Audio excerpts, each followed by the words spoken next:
Hey, what's going on, guys? This is Terrence Ray, and I'm back at you with another weekend stock market video, getting you ready for the week ahead and talking about some of the setups that I see coming up in the week ahead. I got a few stocks that'll be on my radar this week, and we'll talk about them. We may even go into some updates on the platform. I just see a new button that I got on here. We'll see. Maybe I'll talk about it later in the week. But let's get right to it. So for the week, we got an expected move of $100 on the platform. So let's go to the SPX, and I always map it out on the SPX. Uh, I come and get that from right here on Tasty. Excuse me. And then I take this and I put this on the chart. Now, if you looked at last week's was like right here, like literally. It hit right around what day was that? The 27th, because we only had 4 trading days last week. And then it stayed right in this range. So last week stayed under the expected move to the upside. If you go back and check the video, you'll see I literally just moved the line from here to up here, and here we are. So you can see we've been trading in a range. Now, what does that range look like? I'm gonna pull up that SPY, because that's generally like if I'm a trade in there, that's what I'll be trading, which is the ETF. And now you can see the box. See what that box looks like? And if we went to the weekly, you can see, so for 3 weeks, we've been here. You got a big green candle, a red candle, and another green candle, all in this range right here for 3 weeks, just going back and forth doing nothing. So for the most part, if you had a did any type of iron condor, it didn't even matter. If you'd have did something, you'd have just sold, came out here, sold some junk. I'm just showing you the equivalent to what your trade would have looked like if you had have done it. You'd have did something like that, just selling the expected move. You'd have just made money over decay because you stayed in a range. You probably would have took the trade off because that's that's like 3 weeks. That's it. Or you could have just did a strangle, no iron condor, just did it naked. Came out here. Now I probably wouldn't sell that close if I'm selling naked. I'd be out here selling one standard deviation.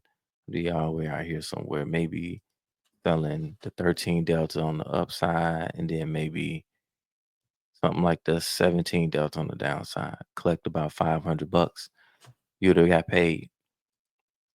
In options, there's a trade for everything. Market goes up, you got to trade for it. Market goes down, you got to trade for it. Market does nothing, you got to trade for that too. Now this week, I do it how I would approach this week is this box. You just want to see if we get some movement out of this box. I think that if we break higher to take out this high right here, which is right around 595, call it 596, you get something a break here, we go into our all-time highs, I think. Because if you look, that's what we're up against now. We had the down move when when was Liberation Day? Somewhere, let's see. I'd have to let's go to the daily. So we can see exactly. Actually, Liberation Day was what, April 4th, April 2nd. I'm sorry, right here. So that was the continuation of it. It was already going down a little bit. You could see the market was front running the news on Liberation Day. And then you got that. And then after the relaxation of the tariffs, you can see we up and the market is up here. So if we continue the same movement, break here, go towards all-time highs. And now I don't know if it's gonna do it this week, but I'm just saying that's what it looks like. The market. This is, well, when they say a V bottom, that is the I'm on the that look to the week. That's the definition of it. Now, if you get a breakdown below this box right here, it could go lower. So you get a break here, you could get a gap fill there. So it's not like it can't do it. If you were to get something below this box, breakout here. You could trade lower. Now, I'm not looking for that setup. I'm actually not bearish at all on this market. I just don't. Not to say that some type of news could come out. The president could. I heard that he's going to announce some 50% tariffs on steel. We had to look and see what that'll do to the market. Right now, the market is kind of flat. The futures market is open and it's slightly down, but not a lot. Not even 0.5%. So it's just kind of just sitting. So we'll see Monday morning, or early Monday morning, or maybe later on this night, Sunday night, what's going to go on. So now let's look at. So we looked at the SPY. We're going to look at the Qs. Now I want to show you the Qs similar, but if we were to go to the weekly, you could see it kind of had like 2 weeks in a range, and then last week it started to drift even higher. Excuse me. Now the Qs, which is the triple Qs, is the basically the easy that I can't talk. It's basically the ETF for the Nasdaq. So that's going to have the majority of it is tech companies. So these tech companies, which is consists of like Meta, Tesla, Netflix, NVDA, I think Microsoft, Google. These tech companies have similar patterns, and they're drifting higher. And they're actually like some of the biggest stocks in the S&P 500 as well, which is why I don't think the overall market is going to go down. Bank stocks are actually drifting higher too. I could see them maybe going sideways a little bit, but I think at the end, maybe the end of June, we'll be higher. We'll be at all-time highs, and I think the tech stocks will drive it that way.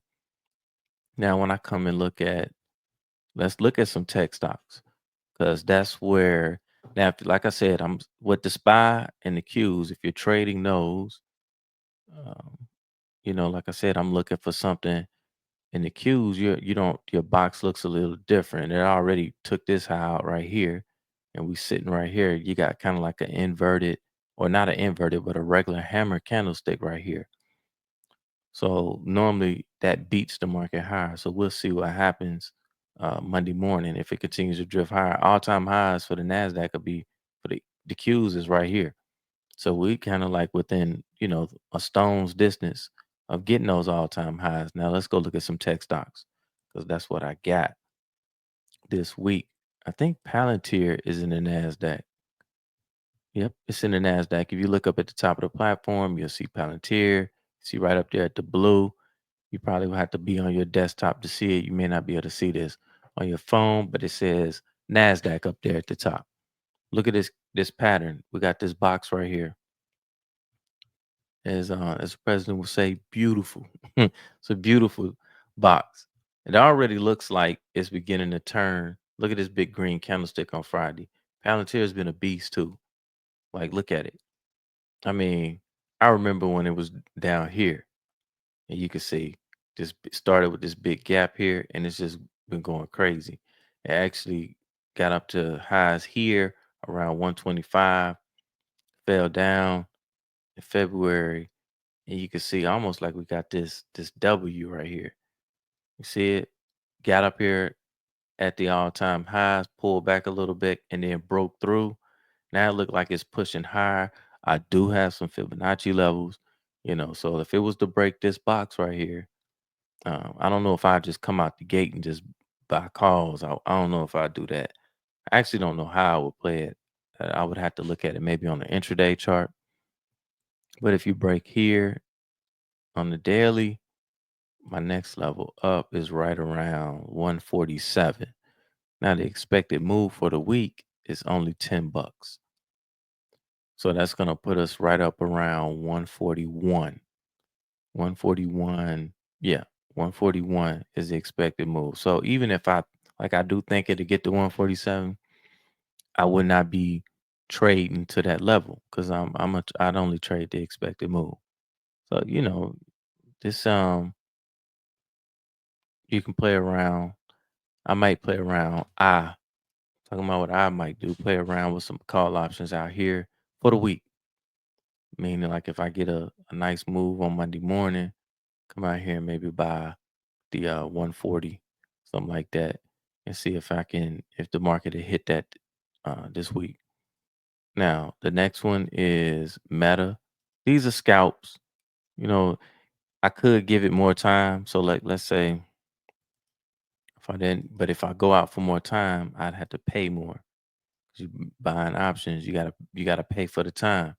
I wanted to go out 12 days. I gotta come out here. That same option costs 315, maybe about 320 is the mid price.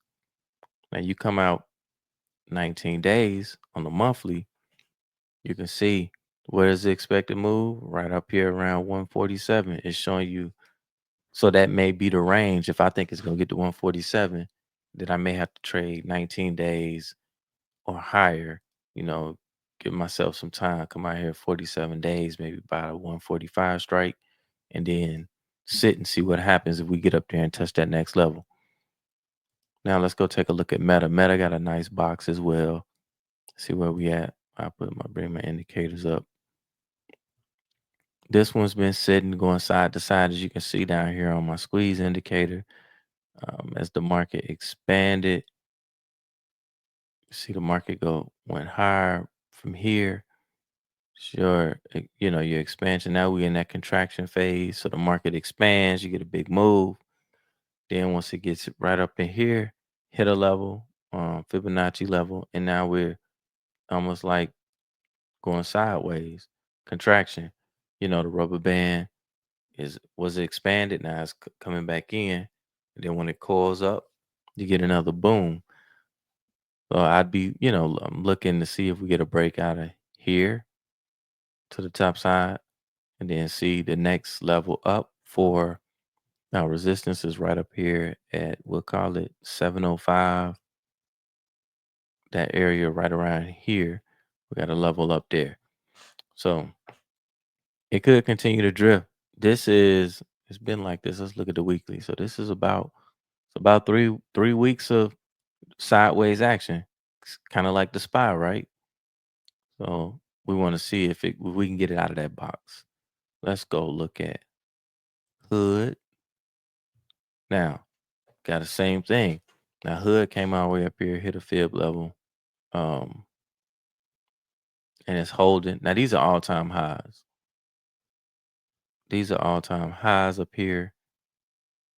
Um, let's see. Let's go to the weekly. We can move out some. Now you can see how it's an all-time high. See how they got up here, then it pulled back. Now we back up there again. I think it actually broke it last week. I think let's make sure. What was that level? What was that price? 66.91. Did they get, yep. And you got the 67.13 on, I think that was Monday. So you can see it's just sitting there. If it breaks here, there is no resistance higher, because it'll be at all-time highs. So we'll just see what. I be honest with you, I don't know, because I don't have the next level up, Fibonacci level. It's kind of far away. It's up here around we'll call it $80. And if we let's look at the expected move for the week. The expected move is only $4.23. So I would not, if you like doing any scalping, I wouldn't look to go past that. Not saying that it can't. If that next level up at $80, it's probably, let's look at the monthly. See, you only got a $7 or $8. We call it $7.67 for 19 days. So you got to go out 47 days, and you still only got $10. So the options market is saying that, hey, not getting up to that 80 anytime soon. I always go with the expected move of liquid options. Oh, even over my analysis, even though my analysis tell me that it can get there, the option market is saying, and that'll be outside of what's normal. So if you get something out of here, if you get a break higher, uh, I wouldn't hold anything past maybe 70 this week. If you might be able to, maybe 72 and a half, you might be able to get something like you probably could trade Hood shares, just depending on how large your account is, buy 100 shares or something like that. I would drop down intraday See what the intraday looking like. You see you had a low, a high, then you got a higher high. So got 3 candlesticks on the hourly breaking out of here. This would be real interesting to see what it looks like on Monday morning. Now and looking at that, got a little room. I wouldn't be surprised if it gapped up Monday morning. I'll be watching this one Monday morning to see. You're probably gonna take these highs out. You might get that $4 move for the week that's expected. Might get that on Monday. I see. I already talked about the SPY. We talked about Palantir, Meta, and Hood. Now I'll talk about a trade that I put on just to do some option talk. I put a trade on in the video last week. Now I didn't want to try and time it. This setup right here. Basically, I'm playing it to my next fib level, right? But I'll be honest with you. The reason why I didn't talk about this I didn't put this on my YouTube weekly watch list of like, scalpers maybe, is because I could see this coming down. Like I got divergence right here. So I got a high. And then if I look at my stochastic, I got a high and then a lower high right here. So I could see it on the stochastic breaking down and coming down some, right? But what I ended up doing was buying a broken wing butterfly. I will look at it on the option chain. I bought one of the 135, sold two of the 150, and then bought one of the 160. That's breaking the wing. It will be an equidistant butterfly if I'm gonna put another one on here. If I had did it like this, so from 135 to 150 is 15, from 150 to 165 is 15. That's an equidistant butterfly. But because I moved this wing in, that's called breaking the wings, and that changes the dynamic. If you keep it equal, then you need the price to stay between this range. If I break this wing, then that means it can stay between this range, which I'd make more money if it did, or it can go past it and go higher, and I still get paid a little bit more money. It costs more to do it the way to break the wing than it does to keep it equidistant. But I wanted to get if it blows through this area, then I want to see if I can I make a little bit more money.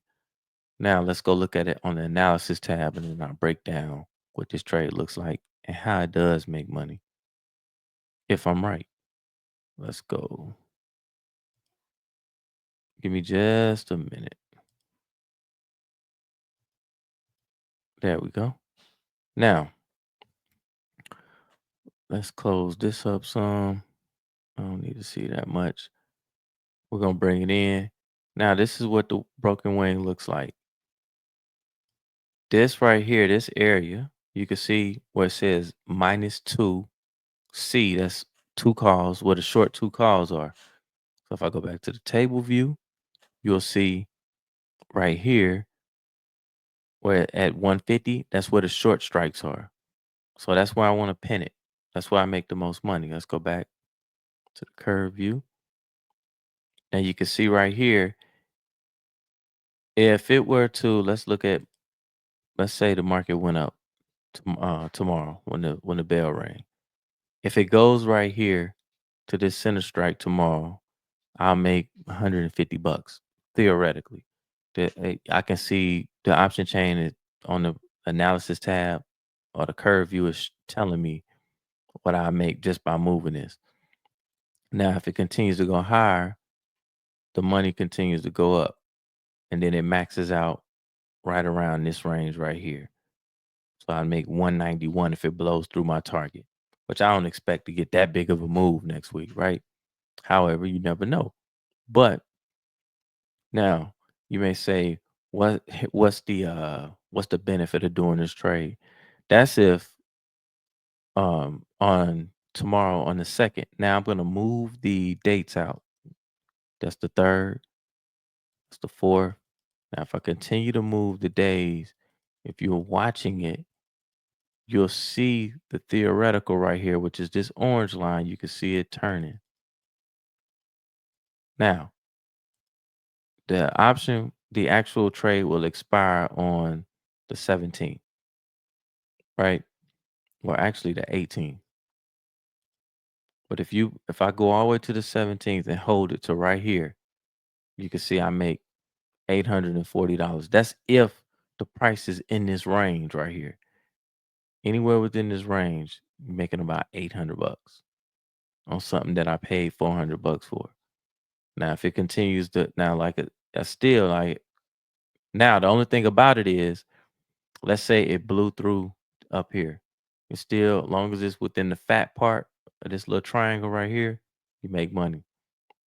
Even right, say it's right up here at 158, make 321. 155, I make 527. This is at expiration. Now, I wouldn't make as much as it if it blew through, but I still would be profitable. The only way I lose money is if it doesn't go up and it goes down like it started to do on Friday. I need this trade to be at higher than 135 by expiration. Now, I don't plan on holding it the whole 47 days. More than likely, my plan, to be honest, is if it blows through 150, it gets up around here, I'll look to close it, no matter how much the profit is. So if it goes up there in a week, I could see that too. We'll just say, let's just say by Friday, go all the way back out. Friday would be what, 6. So let's say by Friday, if it were to get to 150 by Friday, that'll be 169 bucks. I just close the trade out. And basically, as time goes on, I can make more money if it stays within this range. And that's only possible because I got 2 short strikes here that I sold. So it's a little bit different. I'm not basically, the time decay isn't eating away at me like buying these calls by selling these 2. And most people, I know the way Tasty teaches it, they sell broken wings. I'd rather buy because I'm more, just me, I'm more of a technical trader, meaning like I trade direction a little bit more. So I bought this broken wing, and I paid about 400 bucks for it, but I have the ability, if I'm right, and then I do think that, so it doesn't hurt me if Nvidia goes down a little bit, killing off some time. It can go down for a couple weeks, as long as I get this move higher within these 47 days, it pushes higher. So I'm not really tripping about it going down. We want to see, we got 47 days for it to meander around here before we get that push.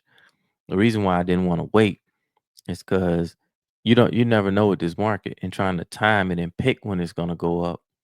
I'd rather just give me some time and just say, hey, I'm confident that this next level going to get hit, and we'll just play it like that. Hey guys, hopefully you got something out of this video. Hit the like button, subscribe, share the video, comment. Let me know if you got what I went over with the broken wing. If it's something else you want me to explain a little bit more in detail, I can do that. Just let me know. With that being said, I'm about to go get something to eat, and I'm out. Peace.